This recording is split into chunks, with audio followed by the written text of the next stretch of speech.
Bismillahirrahmanirrahim. Assalamualaikum warahmatullahi wabarakatuh. Perkenalkan, saya Vivi Briandiela, seorang mahasiswa Ilmu Hubungan Internasional Universitas Muhammadiyah Yogyakarta dengan nomor induk mahasiswa 2018 0510 377. Di video ini saya akan menjelaskan tentang sebuah isu yang menarik untuk dibahas, yaitu mengenai ISIS dan potensi ancaman radikalisme Islam di Kazakhstan. Permasalahan radikalisme Islam tengah menjadi sorotan bagi berbagai negara di penjuru dunia. Hal itu terjadi karena ancaman radikalisme yang sering kali berujung pada terorisme telah berkembang menjadi ancaman global yang disebabkan oleh maraknya fenomena Foreign Terrorist Fighter. FTF sendiri muncul sebagai sebuah fenomena yang signifikan pasca munculnya kelompok Islamic State of Iraq and Syria. Dalam kurun waktu 2014 hingga 2016, kelompok tersebut telah memiliki lebih dari 30.000 FTF yang bergabung dalam jajaran pasukannya. Besarnya jumlah FTF yang dimiliki oleh ISIS tersebut tak hanya berasal dari wilayah sekitar Irak dan Suriah saja, namun berasal dari lebih dari 85 negara di dunia. Besarnya jumlah kombatan asing atau FTF yang dimiliki ISIS merupakan implementasi dari doktrin atau orientasi yang dianut oleh kelompok tersebut. Sejak awal kemunculannya, ISIS telah menunjukkan orientasi yang berbeda dengan kelompok terorisme terdahulu. Perbedaannya ialah kelompok terorisme terdahulu seperti Al-Qaeda, Hizbullah, dan Taliban cenderung menunjukkan orientasi domestik maupun regional saja, yang terbukti dengan target propagandanya yang sebagian besar hanya berfokus pada negara-negara di Timur Tengah. Di sisi lain, sejak awal kemunculannya, ISIS telah menunjukkan orientasi yang benar-benar berbeda, yaitu orientasi berskala global. Hal itu terlihat dari deklarasinya pada 29 Juni 2014, pemimpin tertinggi kelompok tersebut, Abu Bakar al-Baghdadi, tak hanya mendeklarasikan berdirinya negara Islam Irak dan Suriah, namun juga mendeklarasikan bahwa negara Islam yang didirikan tersebut tak hanya meliputi wilayah Irak dan Suriah, namun memiliki skala global di mana seluruh umat Islam di seluruh penjuru dunia diharapkan untuk menjadi bagian dari negara Islam tersebut. Terlebih lagi, Baghdadi juga mendeklarasikan dirinya sebagai khalifah bagi seluruh umat Islam di muka bumi. Deklarasi tersebut diperkuat oleh pernyataan juru bicara ISIS, Abu Muhammad al-Adnani, yang mengajak seluruh umat Islam di dunia untuk berbaiat pada al-Baghdadi, di mana ia menyatakan bahwa the legality of all Emirates group, state, and organization becomes null by the expansion of the Caliph authority and the arrival of its troops to their areas. Listen to your Caliph and obey him. Support your state, which grows every day. Inilah yang melandasi propaganda global ISIS melalui berbagai media online, sehingga ISIS mampu memperoleh begitu banyak FTF dalam waktu yang relatif singkat. Keberhasilan ISIS merekrut begitu banyak kombatan dari berbagai penjuru dunia tersebut tak lepas dari pemanfaatan media sebagai sarana propaganda kelompok tersebut. Meskipun pemanfaatan media oleh kelompok ekstremis bukanlah hal yang baru, mengingat kelompok seperti Al-Qaeda, Hizbullah, dan Taliban telah melakukan hal yang sama. Namun, terdapat beberapa faktor yang menunjukkan distingsi antara ISIS dengan kelompok-kelompok tersebut dalam pemanfaatan media. Faktor pertama ialah ketika kelompok-kelompok sebelumnya cenderung hanya memanfaatkan media pasif seperti televisi, berita, dan situs web, di mana audiens memiliki kesadaran penuh untuk memilih apa yang ingin mereka baca atau lihat.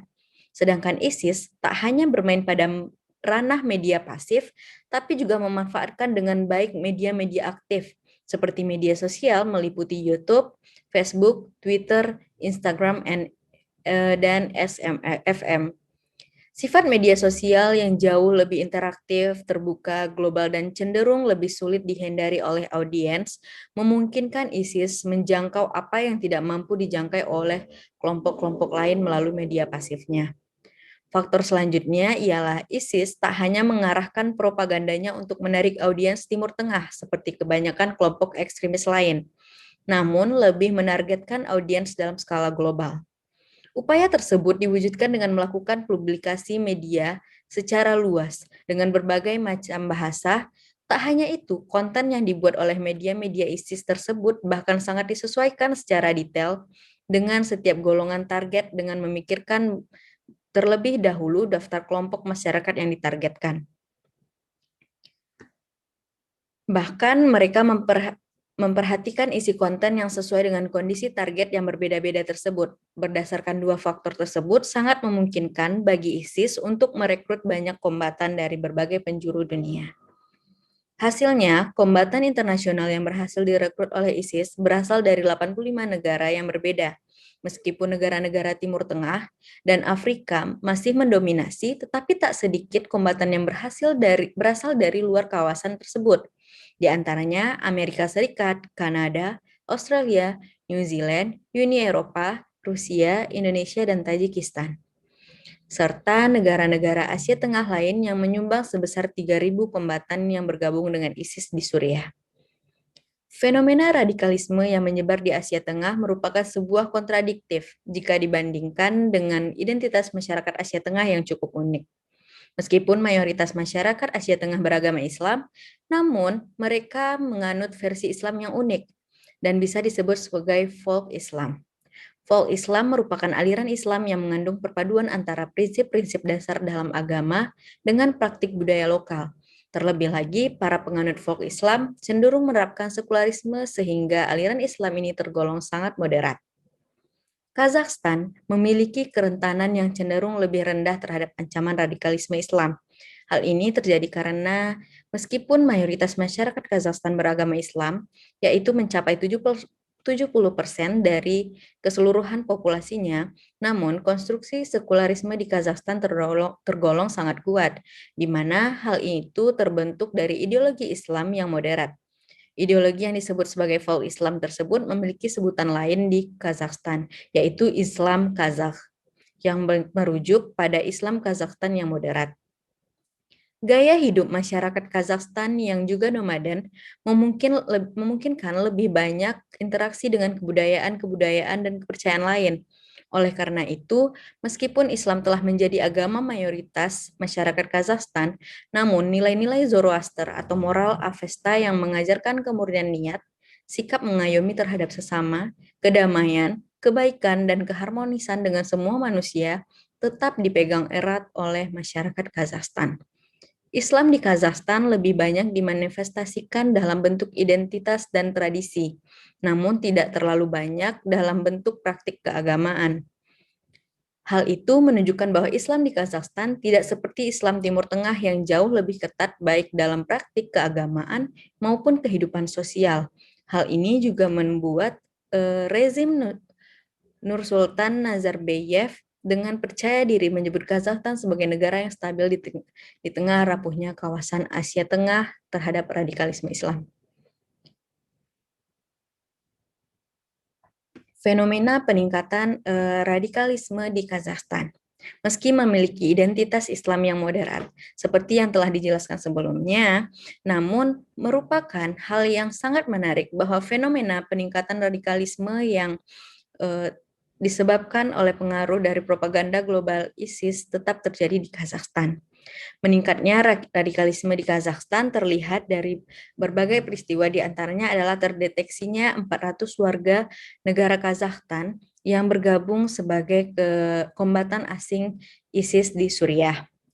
Angka 400 tersebut merupakan estimasi pemerintah Kazakhstan, di mana terdapat kemungkinan bahwa jumlah sebenarnya jauh lebih besar. Pernyataan tersebut didasari oleh estimasi berbagai media yang menyatakan bahwa terdapat kurang lebih 1.000 warga negara Kazakhstan di dalam pasukan ISIS. Bukti kuat mengenai kehadiran masyarakat di Kazakhstan dalam satuan pasukan ISIS ditunjuki oleh fakta bahwa kombatan etnis Kazakhstan adalah yang pertama dari Asia Tengah yang ditampilkan dalam upaya propaganda global ISIS yang disampaikan melalui media Al-Hayat. Dalam propaganda yang terbuat, video tersebut menampilkan perempuan dan anak-anak Kazakhstan yang dilatih untuk pertempuran atau berpartisipasi dalam sebuah eksekusi terhadap para tahanan ISIS. Selain ancaman dari warga negara Kazakhstan yang bergabung dengan ISIS di Suriah, Kazakhstan tengah menghadapi ancaman serius terkait dengan homegrown terorisme atau orang-orang yang terradikalisasi secara mandiri akibat terpapar pengaruh ideologis ISIS melalui kampanye global yang dilakukan ISIS. Akibatnya, terjadi setidaknya 3 aksi teror besar yang dilakukan sel-sel jihadis lokal tersebut sepanjang tahun 2016. Kelompok Salafi menolak Islam sekuler Kazakhstan dan bentuk-bentuk Islam lainnya. Kelompok ini bertujuan untuk mengembalikan lagi Islam kepada the way of Salaf, atau Islam yang murni seperti pada era Nabi Muhammad dan 4 khalifah setelahnya. Oleh karena itu, paham Salafi dalam hal ini, gerakan Salafi juga dilihat sebagai Wahabisme oleh masyarakat Kazakhstan. Pergerakan jihadis Salafi menjadi sebuah ancaman yang nyata bagi pemerintah Kazakhstan karena para penganut Salafi tersebut melihat sistem sekuler di Kazakhstan dan mazhab Islam Hanafi yang diterapkan baik resmi oleh pemerintah Kazakhstan dan diterima baik oleh masyarakat luas. Sebagian besar warga negara Kazakhstan yang bergabung dengan ISIS bukanlah orang-orang yang memiliki pengalaman menjadi pelatih militer di zona konflik seperti Afghanistan, Pakistan, dan Chechnya atau terradikalisasi di luar negeri. Namun sebaliknya, mereka adalah homegrown terorisme yang terradikalisasi melalui jalur jaringan Salafi yang ada di dalam negeri.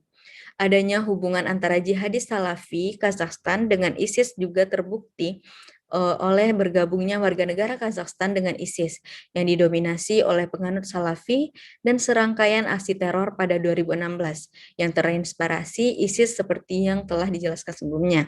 Hal itu juga meningkatkan level ancaman karena ide-ide khalifah sudah tertanam pada sel-sel jihadis Salafi lokal. Hal itu dibuktikan dengan adanya pola yang sama dalam 3 serangan homegrown terorisme yang telah dijelaskan sebelumnya. Propaganda ISIS di Kazakhstan di tengah gerakannya di tengah derasnya arus propaganda global ISIS yang dilakukan melalui berbagai media, Kazakhstan merupakan salah satu negara yang menjadi target dari propaganda tersebut. Terlebih lagi, propaganda ISIS di Kazakhstan menimbulkan kesan seolah-olah negara tersebut memang menjadi fokus utama bagi ISIS, khususnya di kawasan Asia Tengah. Hal itu terjadi karena batalion jihadis asal Kazakhstan merupakan satu-satunya batalion jihadis Asia Tengah yang ditampilkan dalam konten propaganda ISIS yang dipublikasikan melalui pusat komando media ISIS yaitu Al-Hayat. Tak hanya sekali, konten Al-Hayat yang melibatkan jihadis Kazakhstan memiliki intensitas yang cukup tinggi, di mana terdapat beberapa video yang dibuat dengan melibatkan jihadis Kazakhstan tersebut. Bahkan di antara beberapa video tersebut menampilkan perempuan dan anak-anak Kazakhstan yang dilatih untuk pertempuran atau berpartisipasi dalam sebuah eksekusi terhadap para tahanan ISIS. Video tersebut bertujuan untuk menanamkan narasi Bakia Watamadat kepada audiens global khususnya Kazakhstan bahwa ISIS kekal dan terus berkembang. Tak hanya dalam hal wilayah kekuasaan, namun juga menunjukkan bahwa ISIS memiliki generasi penerus yang menjanjikan untuk menjadi eksistensi mereka. Di samping menunjukkan generasi penerus yang menjanjikan, video tersebut juga bertujuan untuk menyadarkan masyarakat Kazakhstan bahwa sistem yang diterapkan di dalam masyarakat selama ini adalah sebuah kesalahan yang mencerminkan kekafiran masyarakat. Dan rezim yang berkuasa di Kazakhstan, propaganda tersebut sekaligus mengajak masyarakat Kazakhstan untuk bergabung dengan ISIS untuk melawan kekafiran pemerintah dengan cara menjatuhkan dan mengganti sistem yang ada dengan sistem syariah. Stop dulu deh. Pause record.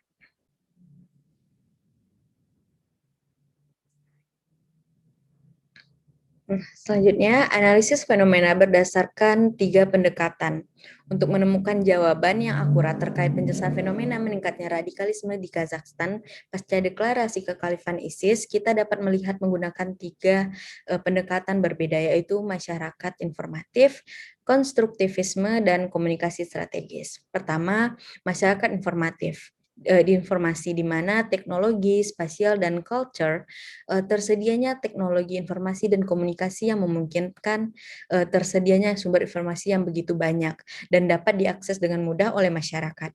Sumber informasi yang begitu banyak dan mudah diakses tersebut mengakibatkan sulitnya untuk menyaring derasnya arus informasi yang masuk. Teknologi informasi yang memungkinkan terjadinya fenomena jalan raya super informasi adalah internet. Karena internet menyediakan begitu banyak sumber informasi yang dapat diakses dengan mudah oleh para penggunanya. Superioritas ISIS di bidang propaganda melalui media online tersebut merupakan sebuah indikasi bahwa kelompok ini sengaja memanfaatkan fenomena masyarakat informasi yang telah menyentuh sebagian besar negara di dunia. Dengan kata lain, peneliti melihat bahwa ISIS berupaya memasukkan propaganda ke dalam arus jalan raya superinformasi untuk mempengaruhi orang-orang yang gagal menyaring informasi atau menjaring orang-orang dengan pemahaman yang sama dari seluruh penjuru dunia untuk berbaiat pada kekhalifahan yang dideklarasikan ISIS. Sehingga dalam hal ini masyarakat informasi merupakan pintu masuk ISIS untuk menjangkau targetnya melalui propaganda media online. Masyarakat informasi sebagai pintu masuk paham radikal ISIS juga berlaku di Kazakhstan, di mana Kazakhstan merupakan negara dengan tingkat masyarakat informasi tertinggi di kawasan Asia Tengah. Sebagai negara dengan masyarakat informasi tertinggi di kawasan tersebut, Kazakhstan menjadi salah satu target yang menjadi fokus atau mendapat perhatian lebih dari ISIS. Hal ini dibuktikan dengan Kazakhstan merupakan satu-satunya negara Asia Tengah yang secara spesifik dimasukkan dalam video propaganda ISIS. Nah, selain menjadi target propaganda, berupa publikasi dari pusat media ISIS, para jihadis ISIS juga memanfaatkan tingginya penggunaan media sosial di kalangan masyarakat Kazakhstan untuk menyusupkan konten-konten radikal ke dalam berbagai media sosial yang populer di kalangan masyarakat Kazakhstan. Kemudian, para jihadis tersebut juga melakukan pendekatan persuasif dengan cara menjalin kontak dengan orang-orang yang terpapar oleh konten yang mereka bagikan ke media sosial tersebut. Berdasarkan uraian analisis tersebut, dapat dilihat bahwa masyarakat informasi, khususnya di Kazakhstan, dapat menjadi sebuah pintu masuk bagi paham radikal ISIS. Kelompok tersebut memanfaatkan masyarakat informasi untuk memasukkan propagandanya ke dalam arus jalan raya super informasi yang dapat diakses dengan mudah oleh siapapun sehingga memungkinkan masyarakat luas terpapar oleh propaganda tersebut. Pendekatan konstruktivisme dalam konteks ini berangkat dari penjelasan mengenai identitas sosial yang dapat terbentuk melalui serangkaian interaksi sosial yang terjadi secara intens. Pada kasus radikalisasi, nilai radikalisme mengubah identitas seorang atau masyarakat menjadi radikal melalui interaksi yang berhasil membuat seorang atau individu mempertanyakan kembali identitas yang mereka miliki. Hal itu akan membuat seorang berada dalam kondisi state of uncertainty about the self and the world, di mana kondisi tersebut dapat menjadi pemicu maupun titik balik bagi seseorang untuk berubah. Dengan kata lain, dalam kondisi tersebut seseorang akan sangat rentan terhadap transformasi identitas. Transformasi identitas tersebut biasanya difasilitasi oleh kelompok radikal yang membuat individu atau masyarakat semakin intens bersosialisasi dengan kelompok radikal tersebut, baik di dunia nyata maupun internet.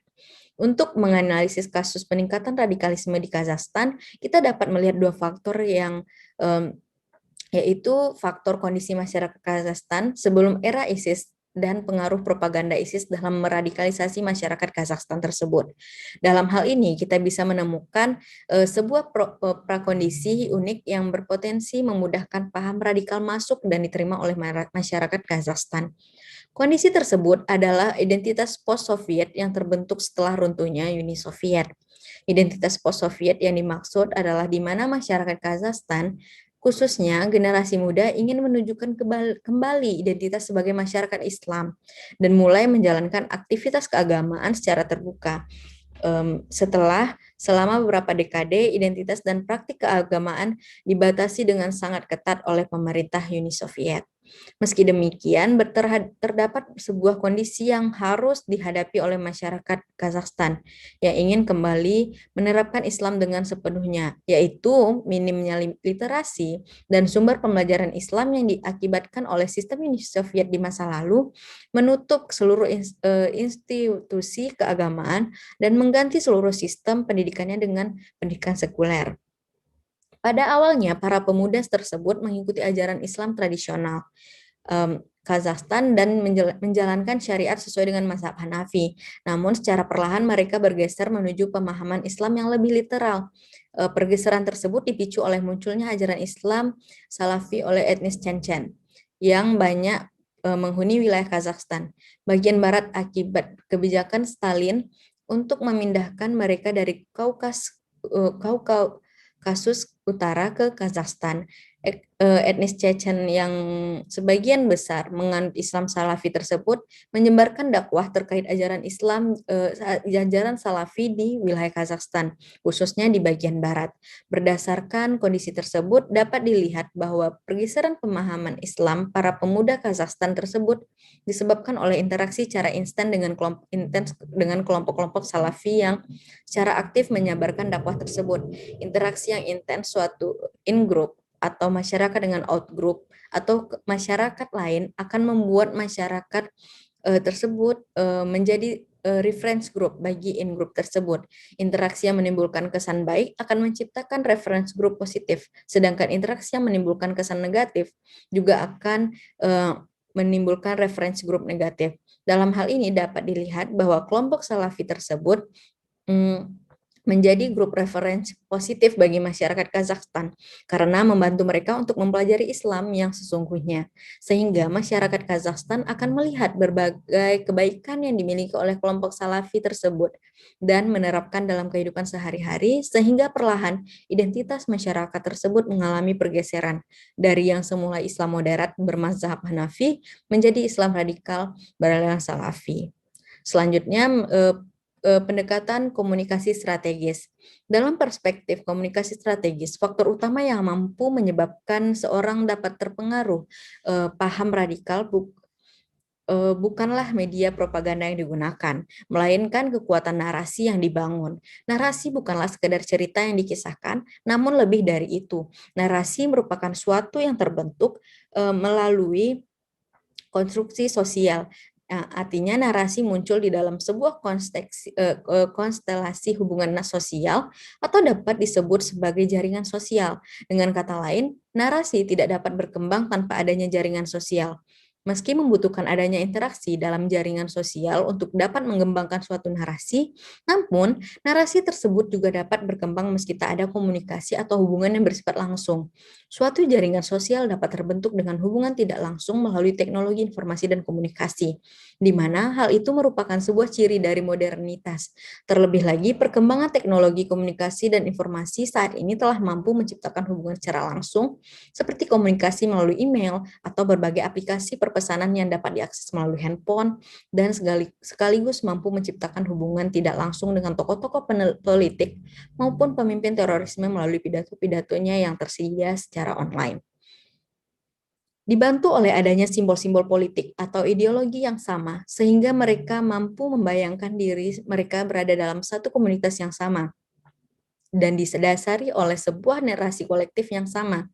Sehingga dengan kata lain, narasi individu seorang dapat dipengaruhi oleh tokoh tertentu atau suatu jaringan sosial yang ada di dalamnya.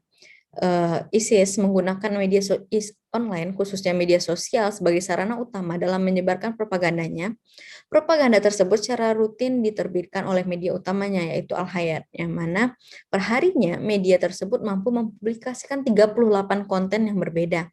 Terlebih lagi, setiap konten yang diterbitkan oleh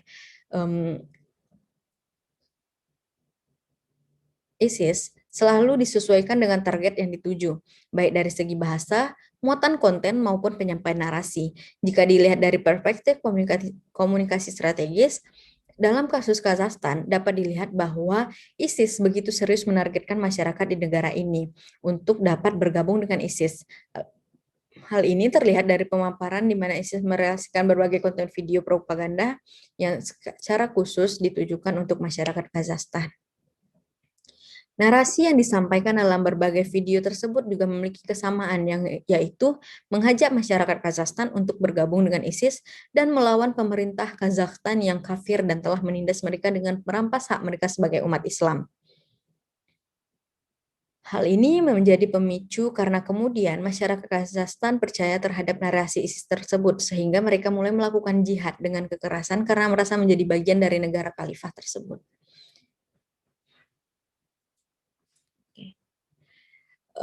Kesimpulan dari jabaran saya di atas ialah dapat disimpulkan bahwa memang benar ISIS berperan penting dalam peningkatan radikalisme di Kazakhstan. Paham radikal ISIS tersebut masuk dengan memanfaatkan celah masyarakat informasi yang memudahkan segala jenis informasi masuk tanpa tersaring dengan baik. Meski demikian, rekonstruksi identitas masyarakat dari moderat menuju radikal tidak sepenuhnya terjadi pada era ISIS, namun telah terkonstruksi oleh jaringan salafisme sebelumnya, namun dengan skala yang tidak signifikan pada era ISIS. Meskipun bukan ISIS yang pertama kali merekonstruksi ide-ide radikal di masyarakat Kazakhstan, namun ISIS tetap menjadi penyebab utama meningkatnya fenomena radikalisme dalam skala yang jauh berbeda dari sebelumnya. Hal itu disebabkan oleh keberhasilan strategi propaganda ISIS yang terus-menerus dipaparkan pada masyarakat Kazakhstan, serta jaringan sosial yang dibentuk oleh jihadis ISIS untuk mempengaruhi masyarakat Kazakhstan untuk mengikuti narasi ISIS. Narasi ISIS yang kuat dengan mengusung doktrinnya yaitu kekal dan terus berkembang, serta menggunakan keberhasilan militer sebagai justifikasi terhadap doktrin tersebut. Pemicu masyarakat Kazakhstan yang terradikalisasi untuk mempercayai narasi tersebut dan lebih berani untuk menggunakan cara kekerasan dalam menjalankan jihad. Baik, sekian pemaparan materi tadi oleh saya. Mohon maaf apabila ada kesalahan. Terima kasih atas waktunya. Wassalamualaikum warahmatullahi wabarakatuh.